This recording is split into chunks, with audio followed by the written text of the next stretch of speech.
Tayo po'y dumako muli sa pag-aaral ng kanyang salita at tayo po ay narito ngayon upang sumamba sa kanya. At ang ating pag-aaralan po ay hanguin natin sa mga gawa, Kabanata 27. Medyo mahaba lang po yung babasahin natin pero mamaya halos talakayan tayo. Ganito po ang kanyang sinabi sa gawa 27 mula sa 8 hanggang sa dulo. Matiyaga kaming namaybay sa tabi hanggang marating namin ang pok na tinatawag na mabuting daungan na malapit sa bayan ng Lasea. Mabang panahon na kaming naglalakbay, mapanganib na magpatuloy dahil nakaraan ang araw ng pag-aayuno, kaya't pinayuhan sila ni Pablo. Sabi nila, mga Ginoo, sa tingin ko'y mapanganib na ang paglalakbay. Mapanganib ng maglakbay mula ngayon at maaring mapinsala ang mga kargamento at ang mga barko at nanganganib pati ang buhay natin. Ngunit higit na pinahalagahan ng kapitan ng mga sundalo ang salita ng may-ari at kapitan ng barko kaysa sa payo ni Pablo, dahil hindi mabuting tigilan ng daungan iyon kung panahon ng taglamig. Minabuti ng nakakarami na magpatuloy na sila sa kanilang paglalakbay sa pag-asang makakarating sila sa Phoenix. Ito'y isang daluyan sa Creta na nakaharap sa Ilagang Kanluran at Timog Kanluran. Umihip ng marahan ng hangin buhat sa timog, kaya't inakala nilang maari na silang umalis. Isinampan nila ang angkla at sila'y namaybay sa Creta. Hindi pa nagtatagal, humugso mula sa pulo ang isang malakas na hangin mula sa Ilagang Silangan. Hinampas nito ang barko at dahil hindi kami makasalungat, nagpatangay na lamang kami sa hangin. Nang makakubli kami sa isang maliit na pulo na tinatawag na Caudia, naisampa namin ang barko, ngunit nahirapan kami bago magawa iyon. Nang may daong ito, itinali nila ng malaking lubid ang barko, ngunit natakot silang sumadsad sa bawanginan ng Sirte, kaya't ibinaba nila ang layag at kami nagpaanod na lamang. Patuloy na lumakas ang bagyo, kaya't kinabukasan sinimulan nilang itapon sa dagat ang mga kargamento. At nang sumunod na araw, itinapon din nila ang mga kagamitan ng barko. Matagal naming di nakita ang araw at ang mga bituin, at hindi rin humuhupa ang napakalakas na bagyo, kaya't nawalan na kami ng pag-asa na makakaligtas pa. Dahil matagal nang hindi kumakain ng mga nasa barko, tumayo si Pablo at nagsalita, "Mga kasama, kung nakinig lamang kayo sa akin at di kayo umalis sa Creta, hindi sana natin inabot ang ganito. Ito ngayon ang payo ko, lakasan ninyo ang iyong loob sapagkat walang mamamatay isa man sa inyo, kaya nga lamang mawawasak ang barko. Nagpakita sa akin kagabi ang isang anghel ng Diyos, ang Diyos na sinasamba ko at pinaglilingkuran. Sinabi niya sa akin, huwag kang matakot, Pablo, dapat kang umarap sa emperador, alang-alang sa iyo'y ililigtas ng Diyos ang lahat ng mga kasama mong naglalakbay. Kaya tibayan ninyo ang inyong loob, mga kasama, nananalig ako sa Diyos na mangyayari ang lahat ayon sa sinabi niya. Kaya lamang mapapadpad tayo sa isang pulo." Hanggang dito na lamang. Tayo manalangin. Panginoon, salamat po muli sa iyong salita na aming pag-aaralan. Salamat po sa mensahe mo na muling ibibigay sa amin, na magbibigay ng kalakasan at panibagong hakbang ng mga gawain namin, desisyon patungo sa ikakabuti ng aming pag-aaral. Salamat po. Basbasan mo kami ng iyong Espiritu Santo upang ang pag-aaral namin ay maging angkop sa aming individual na buhay. At hayaan mo, Panginoon, ang Banal Espiritu ang siyang kumilos upang ito'y pumasok sa aming puso at ito'y maging pananampalataya. Salamat, Panginoon. Inaangkin namin ang iyong biyaya at tulong. Sa iyo po namin tinataas ang lahat ng ito sa pangalan ng iyong anak na si Jesus. Amen. Ang tawag natin, ang pinamagatan ko tong God's business. Dito sa pag-aaral na to, malinaw na nakita natin dito yung paano gumalaw ang Panginoon sa ating mga lingkod niya. Dito ay ipinapakita kung paano pinagalaw ng Panginoon si Pablo sa isang misyon at kung gaano naging makulay ang buhay ni Pablo sa iba't ibang paraan na kung saan siya napapadpad. Pero pag titingnan mo yung kabuuan ng drawing, nung sinabi sa kanya kung anong gagawin niya, hindi natin makita na parang ganoon. Pero yung detalye, nung general na impormasyon na siya maghihirap para sa Panginoon, maraming makakakilala sa kanya, mga Hudyo, mga Hintil, detalyado, nakita natin yon. Pero yung senaryo ng sitwasyon na nararanasan niya, hindi ganun ka-detalye. Kaya si Pablo, makita natin patuloy na naglilingkod sa Panginoon.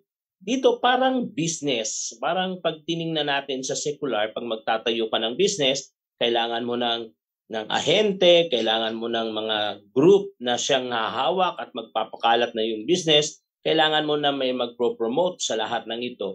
Pero ang problema dun sa business ay kaiba sa God's business, sa business ng secular. Sa God's business, ang konsepto niya tao. Tayo na kanyang product, tayo yung ibinebe, tayo ang parang malaking, hindi yung tayo ang nakakakuha dun sa tao ng ganansya, kundi ang tao ang nakakakuha ng ganansya sa atin. Yung tao yung nakikinabang sa atin. Yung taong nakikinabang sa presensya mo, yung taong nakikinabang kapag nakatabi sila sa iyo.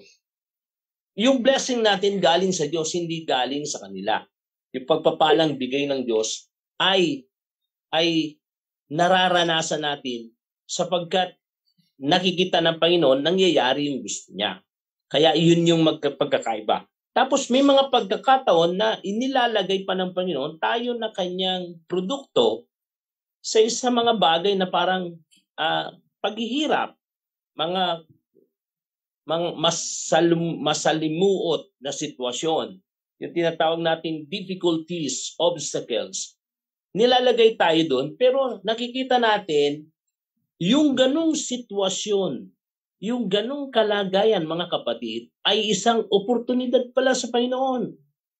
Sa business sa mundo, kapag dumating ang pandemya, ito ay sumisira, ito ay nagsasabotahe sa iba't ibang business. Pero salamat sa business ng Panginoon, sa kanyang ebanghelyo, yung mga ganitong product, ganitong sitwasyon, bagyo, pandemya, baha, at iba't ibang kasamaan na umiiral, nakikita natin isang oportunidad para lalong maging mabili yung business ng Panginoon. Na ang tinatawag ko itong business kasi kinukumpara ko dun sa secular na business na madalas naiintindihan natin. Pero ang Panginoon, yung God's business, makita natin, nakafocus siya sa kaligtasan ng bawat isa, bawat mananampalataya. Wala siyang ibang tagabenta, kundi tayo. Wala siyang ibang trinain para ipaliwanag yung product at ipatikim yung product, walang iba kundi tayo. Hindi ka pwedeng mangaral ng salita ng Diyos nang hindi mo naramdaman at nalalasahan at napakinabangan yung ebanghelyo. Kaya mo lang ito ipinapahayag, kaya mo ka lang tinutulak ng Panginoon na gawin mo to sa ibang tao, ipaalam mo sa ibang tao kasi naranasan mo. Naramdaman mo kung gaano kaganda yung nasa Panginoon. Kaya dahil dun, tinatawag tayo ng Panginoon. Yun yung tinatawag na calling. Tinatawag tayo ng Panginoon, nilalagay tayo ng Panginoon sa mga sitwasyon kung saan nagiging epektibo tayo. Ibig sabihin, meron tayong kanya-kanyang lakbayin. Pero ito yung kahanga-hanga. Sa ating lakbayin na kanya-kanya, hindi tayo nagkakaroon ng tawag dito, yung separatist. Hindi tayo na walang pakialam sa isa't isa, kundi sabay-sabay tayong nagtutulungan. Pero may kanya-kanya tayong lakbayin. At doon sa lakbayin natin, may nilalagay ang Panginoon na sumasabay. Sa lakbayin natin, kaya tayo nagiging produktibo, nagiging epektibo sa ating paglalakbay kasi may isinasabay ang Panginoon sa lakbayin natin na dapat makakilala sa atin, dapat maramdaman natin, yung kanilang pangangailangan at maramdaman nila mula sa atin yung pakinabang ng ating pakikisama sa kanila. Maganda halimbawa dito si Cornelius. Di ba? Makita natin si Cornelius, nalaman niya ang Diyos. May pagkatakot siya sa Diyos. Hindi natin alam kung saan niya narinig yung salita ng Diyos. Maaring kay Jesus. Maaring nung nabubuhay pa si Jesus. Kaya't nabuhay silang may takot sa Diyos. Pero kulang ang kaligtasan na kanilang alam.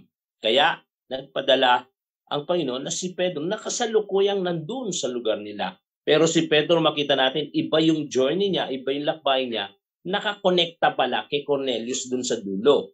Ganun din kay Zaccheo. Kita natin si Zaccheo ay huling nakakilala kaysa kay Levi. Pero si Levi, malinaw na tinawag ng Panginoon nung palang una. Tapos sabi ng Panginoon, sabi ni Levi sa Panginoon, imbitahin ko yung mga kaibigan ko at nagsalo-salo sila. Yung sa paglalakbay niya, na-criticize si Jesus doon. Dahil bakit siya nakikisama, nakikikain sa mga publikano. Pero hindi natin alam yung paglalakbay ni Jesus na yon. Ando na pala si Zaccheo na balang araw makakakilala sa kanya. Yun yung ibig kong sabihin na sa ating lakbayin, meron tayong kanya-kanyang lakbayin. Hindi isang daan. Hindi yung eto trabaho ko, dapat eto rin ang trabaho mo. Hindi. Magkakaiba. Magkakalayo. Maaring magkaibang sitwasyon. Pero pare-pares pala tayong lumalakbay ayon sa plano ng Panginoon. Na minsan, nagkakatagpo tayo sa dulo. Pero makita natin, planadong-planado ng ating Panginoon. Una, sa ating pag-aaralan, dito sa pinasa natin, ikwento ko lang, nakita natin si Pablo, sa buhay ni Pablo, siya'y inakusahan ng 3 beses. 3 beses siyang dinakip dun sa kanyang pagmimisyon. Pagkatapos dun sa kanyang misyon, nung dinakip siya, at inabangan siyang pumunta sa Jerusalem. At sa Jerusalem, dun nangyari yung pinakahuling pagdakip sa kanya. Pagkatapos nilitis siya, marami siyang dinaanan. Dumaan siya kay Felix. Pero nung dumaan siya kay Felix, makita natin, naipakilala niya sa kanyang pagtatanggol kung sino yung Panginoon. Prinesent niya yung business. Prinesent niya yung product na kailangang marinig ng tao. Yung product na nagbago ng buhay niya. Kumbaga parang nagde-demo siya. Para siyang nagde-demo. Itong product ko ayaw nitong mga Israelita, samantalang ang nagbigay nito ay yung nagbigay din ng kautusan sa kanila, nung product nila. Kaya lang hindi nila nakita, ito na yung katuparan. Ito na yung pinakadulo ng sinimulan na product sa kanila. Parang ganun yung konsepto. Kaya lang ayaw nilang matanggap. Kaya ito yung nangyari. Hanggang sa naririnig siya ng mga iba't ibang leaders. Maging si Festus, maging si Agrippa. Pare-pare silang narinig yung katwiran ni Pablo hanggang sa nagdesisyon siya, dalhin niyo ko sa Rome. Yung paglalakbay na yon na nakita natin sa chapter 27, makita natin yung kakatapos lang nung feast, nung yung huling pista na atonement, Day of Atonement, yung tinatawag na huling pag-aayuno. Yun yung Day of Atonement. Kakatapos lang nun, ibig sabihin, doon pa lang sa Acts, dinitali na kung anong buwan yun, kung anong panahon yun. At yung panahon na yun ay panahon na malakas ang hangin at hindi pwede. Kaya dito, makita natin ang unang katotohanan. Una, the world needs us. Yan ang unang katotohanan. Nilalatag ng Panginoon yung journey natin at isinasabay tayo sa mundo. Nilalagay niya tayo sa kalagitnaan ng mundo kasi habang tayo naglalakbay, alam ng Panginoon, kailangan ng tao ang Panginoon. At ang Panginoon ay nasa atin, kaya tayo ang nilalagay ng Panginoon sa kalagitnaan ng mga ito. Parang sa business, dyan yung special offer, nakasakay sila sa isang sasakyan, tapos hindi sila ibababa sa isang lugar. Magkakaiwalay, pero mauna na dalawa, ibababa doon sa street na yon, yung kabila, ibababa sa kabilang street. Hindi sila pwedeng magsabay-sabay. Binag-iwa-hiwalay para mas marami silang marating. At doon makita natin, yun yung konsepto na yung product na binibenta natin, yung product na binigay ng Diyos at natikman natin, na walang iba kundi yung ebanghelyo, yung kaligtasan, yung pananampalataya, ay siyang product din na kailangan ng mundo. Kaya doon natin makikita kung bakit inihahalo tayo ng Panginoon sa karamihan, kung bakit isinasama niya tayo sa mga grupo, bakit nagiging kaibigan natin itong mga to, bakit nalalagay tayo sa ganitong sitwasyon. Kasi kailangan tayo ng mundo. Kailangan ng mundo, maging kaibigan tayo upang marinig nila yung mga salita ng Panginoon. Tingnan natin. Parang sabi niya sa 2 Corinthians, sabi niya, we are ambassadors of Christ. Ibig sabihin ng ambassador, representative. Hindi tayo narito sa mundo para i-please ang mundo. Hindi rin tayo sa mundo para i-please tayo ng mundo, i-glorify tayo. Kaya sa dami ng mga activities, dami ng kumukuha sa atin, dapat ingatan natin, hindi tayo ang dapat na itataas. Hindi tayo dapat ang sumisikat. Walang iba kundi ang Panginoon. Sa bawat grupo na sinasamahan natin, sa bawat kaibigan na nakikilala natin, dapat hindi nasasayang yung pagkakataon na naririnig nila na kailangan nila ang Panginoon o naririnig nila yung testimonya natin kung paano tayo nakinabang dun sa ebanghelyo na ating tinanggap. Kasi sa mga bagay nun, makakarinig na sila ng paunti-unti at bandang uli ay magkakaroon nahipuin sila ng Espiritu Santo at magkakaroon silang interes na magdesisyon para gawin din yun. Parang sa produkto rin, para ipansin ko, una nakita mo sa TV, nakita mo pinatalastas, hindi mo pa siya nakita. Pagkatapos ginamit ng kaibigan mo, narinig mo. Tapos nung minsan biglang may nag-alok sa'yo, magpa-flashback ngayon, ay nakita ko na to sa patalastas. Ay, ito yung sinasabi ni Kumare na maganda raw. Kaya kahit wala kang planong bilhin yun, yun na magtutulak, o sige, subukan ko, bigyan mo ko. Parang ganoon, hindi naman unang dating itatanggapin mo agad. Kailangan niya ng mga informasyon o influence ng mga bagay na magkukumbinsi sa kanya na bilhin mo rin to. Kaya napakalaga ng ginagampanan natin lahat. Bawat Kristiyano gumagalaw ng tama ayon sa kanyang galaw, kumikilos ng tama, nagsasalita ng tama. Sabi ko nga doon sa testimonyo ko, minsan nagpapagupit ako, sabi ko, habang nagpapagupit ako, nakikipagkwentuhan ako. Kapag narinig ko yung sinabi niya, ay pastor po kayo? Sabi ko, opo. Sabi niya, alam mo, meron akong dating amo, pastor. Ang bait-bait nila. Talagang ang laking tulong sa amin yun. Alam mo, itutuloy ko yung share ko kasi may pinakita na ang Panginoon sa kanya na magandang bagay at madali na siyang makumbinsi na kailangan niya rin manampalataya sa Panginoon. Pero pag ang sabi, baliktad, ay meron din akong kaibigan na born again, pero iniwanan niya yung asawa niya, sumama sa iba. Yun, medyo problema yun. Parang para sa kanya, nung oras na yun, hindi epektibo yung sinasabi niyong produkto. Hindi epektibo yung ebanghelyong binabanggit niyo kasi yung kaibigan ko, hindi naman siya pumuti, hindi naman siya tumaba. Parang ganun. Sa ibang tao, isinusumbat nila yung depekto dun sa produkto na kung saan sa salita ng Diyos hindi nangyayari kailanman yun. Ang problema ay nandun sa tumanggap ng salita ng Diyos. 'Di ba? Makita natin dun sa parable nung sower, merong tumanggap na nahulog sa batuan, nahulog sa damuhan, nahulog sa tamang lupa, na ang ibig sabihin may iba-iba kasing klase ng puso ng tao. Kaya doon natin makikita kung gaano ka-epektibo sa isang tao yung salita ng Diyos, itong pananampalataya. Kasi depende sa kanyang puso. Okay. Kaya malinaw to. Una, makita natin, balik tayo kay Pablo. Kumbaga, hindi lang siya naging ambassador ni Kristo na nagre-represent. Siya pa yung nagdadala ng tamang direksyon. Dahil sa kanya, dahil nakasama siya sa barko, Kasi nag-appeal nga siya sa Rome.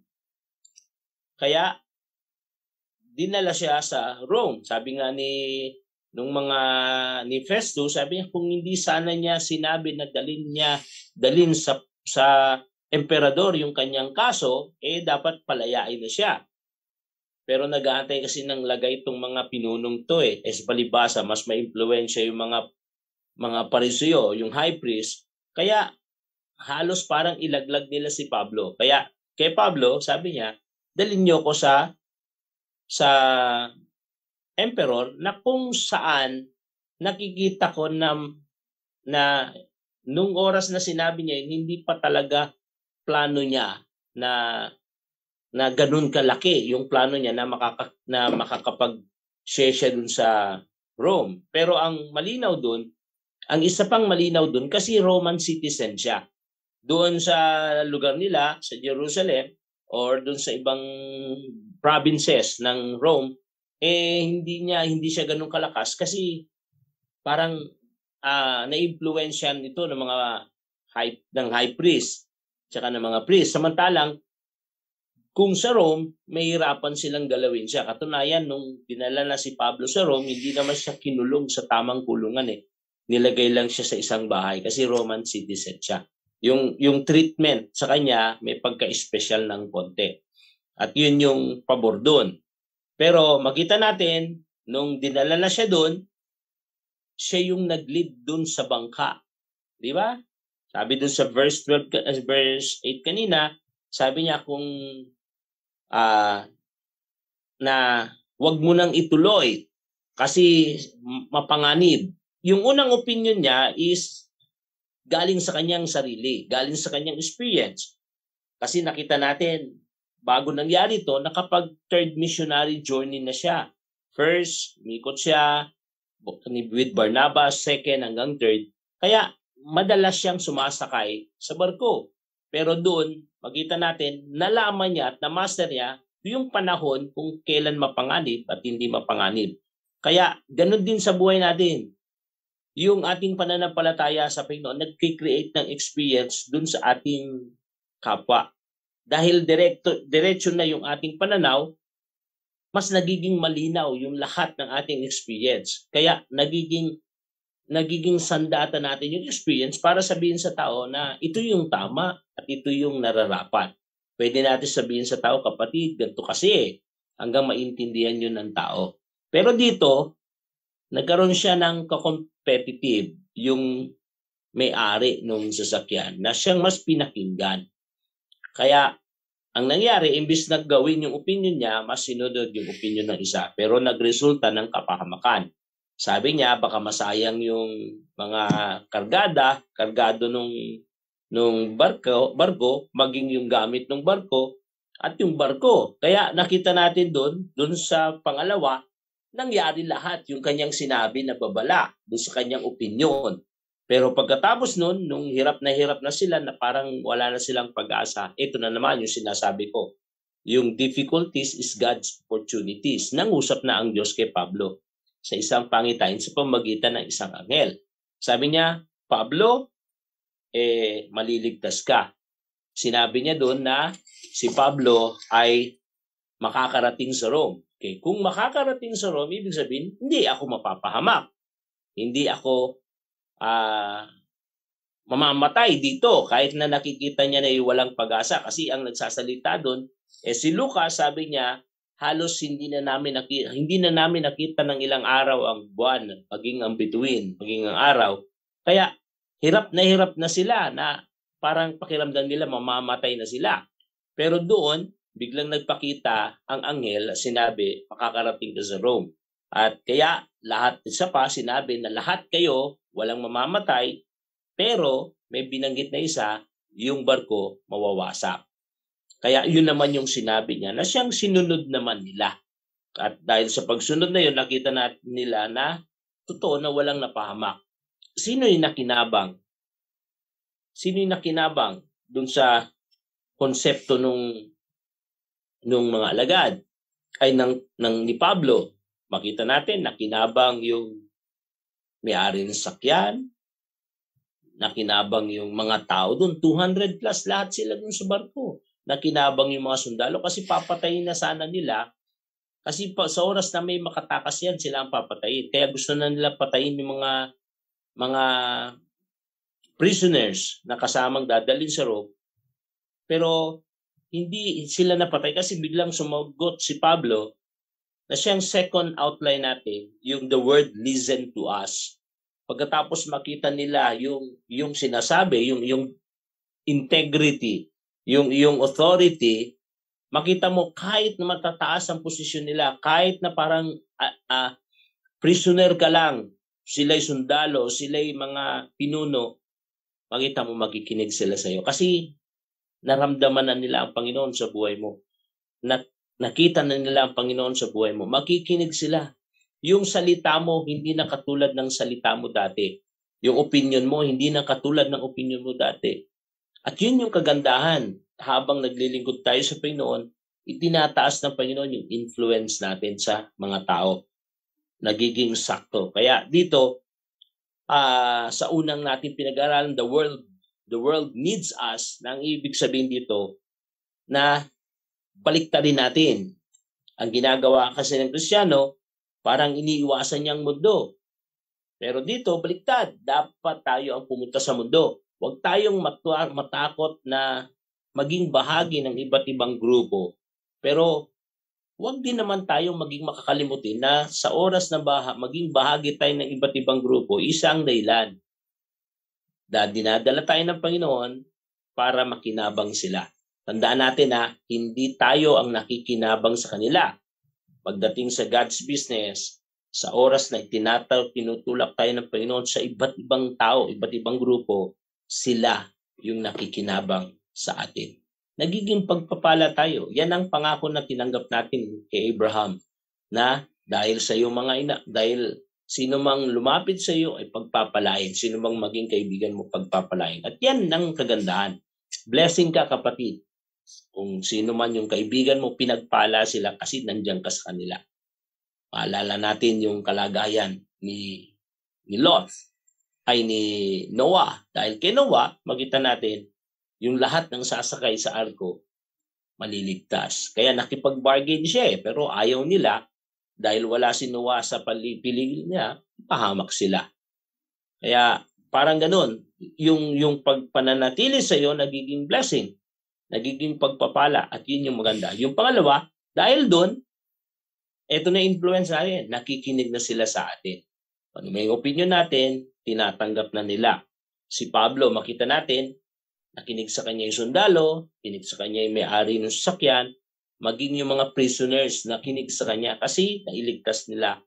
Malaki ang utang nila kay Pablo kasi papatayin na sana sila, pero nagsalita si Pablo. Yung anghel mismo nagsabi sa akin, walang mapapahamak. Katunayan, gusto nilang lumipat sa kabila. Sabi niya, binalaan niya, may mamamatay kapag lumipat kayo kasi ito yung malinaw na sinabi ng anghel. Ganun din, maging sa sitwasyon ni Jose. Nalaman natin si Jose, isang prisoner din siya, slave.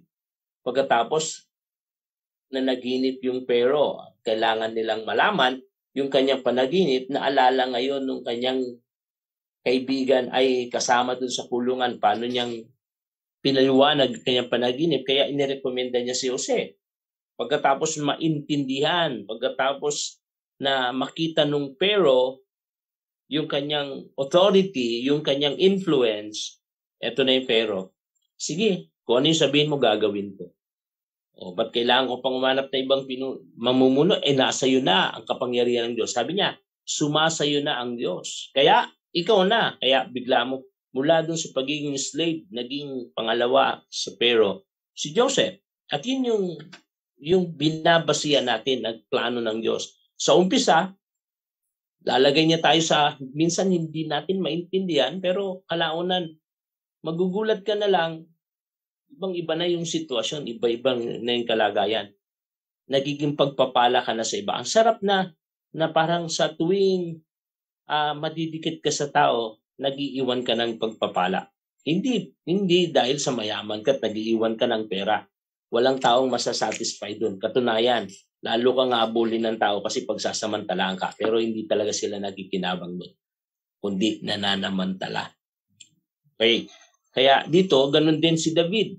Di ba? Si David, makita natin, isang shepherd boy lang, pero nung nakita ni Saul yung authority, yung tapang sa kanya na kinilabutan si Saul nung sinabi niyang bata pa siya, sabi ni David, yung leon, yung oso, kung paano tinulungan ako ng Panginoon, tutulungan niya rin ako para patayin itong si Goliath. Kinilabutan siya.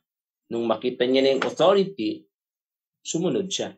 Sige, pero kung tutusin, sinong baliw na hari ang papayag na yung isang bata ilaban sa isang higante? Ang kapalit nun, nakataya yung panlilingkod ng lahat. Pag natalo sila, alipin sila ng Pilisteo. Pero dahil yung authority nandun na, kahit hari ang susunod yan. Kaya mga kapatid, yun yung bantayan natin.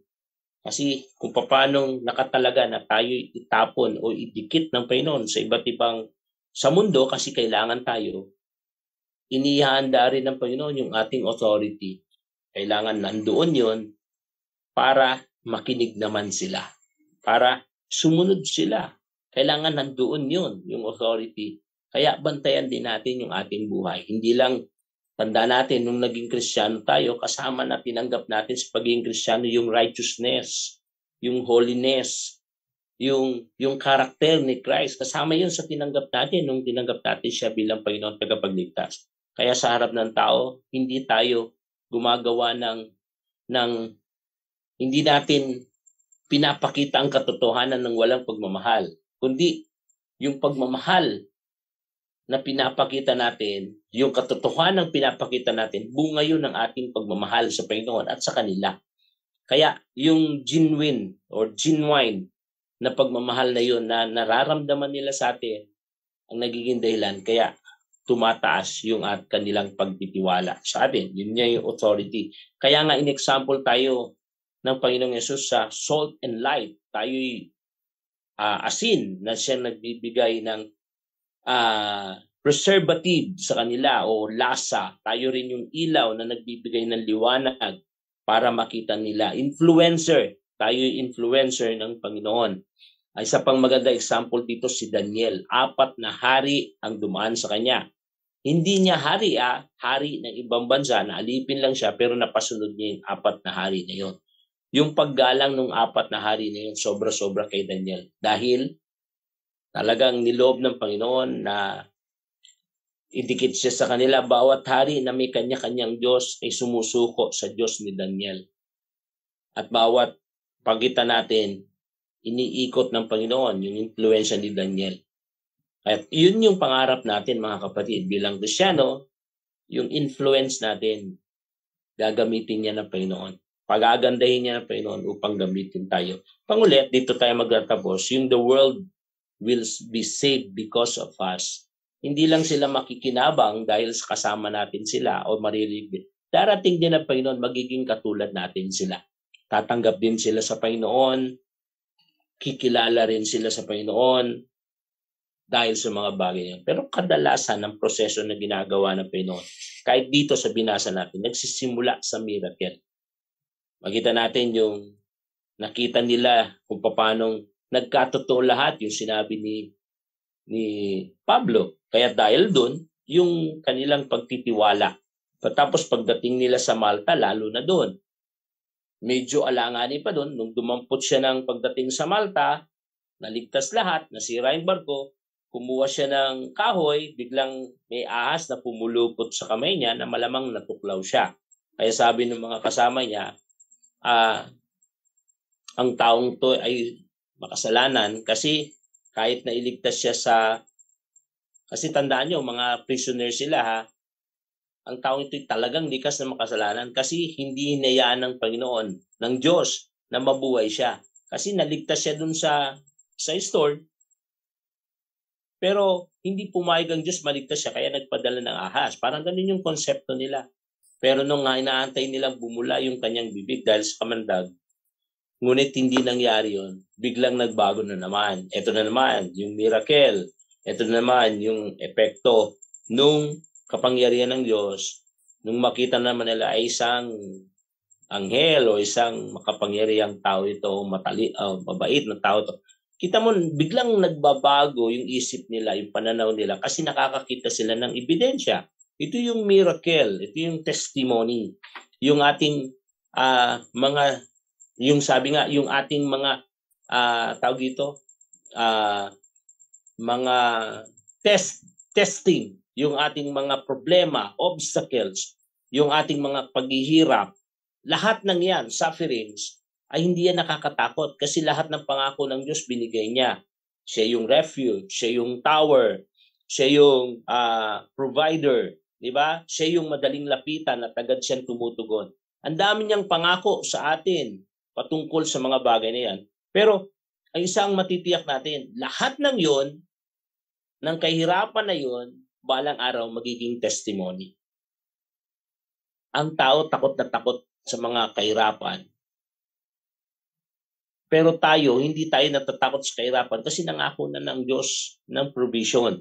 Kaya, yung lahat ng hirap na yun, nagiging pagpapala. Kagaya sa Malta, makita natin, natuka siya ng ahas, pero kalaunan, naging iba yung image niya kasi hindi naman siya namatay. Tapos kalaunan, may pinagaling siya doon at nakakilala yung mga taga Malta. Biro mo, napadpad lang sila, pero yun pala gagamitin din siya ng Panginoon. Ilang araw silang tumira doon, nakilala siya ng mga tao doon, nakakilala rin sila sa Panginoon. Ito yung sinasabi ko sa dulo. Darating ang araw na sila rin ay makakilala sa Panginoon. Alam nyo, sa ministry namin ngayon dito sa Cagayan, yung PNP, nung nagte-testimony na yung mga colonel, general, nakita ko ang dami na pala nilang mga Christians, mga matured Christians. Hindi lang basta Christian dahil sa compliance, kundi mga matured Christian. Umiiyak sila pag ina-imagine nila yung dating kalagayan ng PNP na ngayon ay ibang-iba na. Maging sa showbiz, pagkita natin nung una, walang artista na Christian. Basta nasa showbiz, makasalanan. Pero unti-unti nagkakaroon ng Christian, hanggang kalaunan halos napakarami ng Christian sa showbiz, ganun din sa sports, sa mga larangan ng basketball. Kaya huwag po tayong mapagod. Ulitin ko po, una, kailangan tayo ng mundo. Huwag nating ipagdamot yung ating sarili. Huwag nating ipagdamot yung oras natin. Huwag tayong matakot sa mga pakikipagkaibigan sa ibang tao. No? Basta tama lang yung goal natin, yung calling natin, tama. Pangalawa, tanda natin, darating sang araw, makikinig sila sa atin. Pero huwag natin aporehin. Kagaya ni Pablo, nung unang nagsalita siya ng opinion niya, hindi pinansin. Di ba? Natural yun. Madalas, pagtatawanan tayo, madalas tatanggihan tayo, madalas may komento sila sa atin. Pero okay lang yun. Huwag tayong matakot doon. Yun din yung sinabi ng Panginoon sa mga alagad bago siya umalis. No?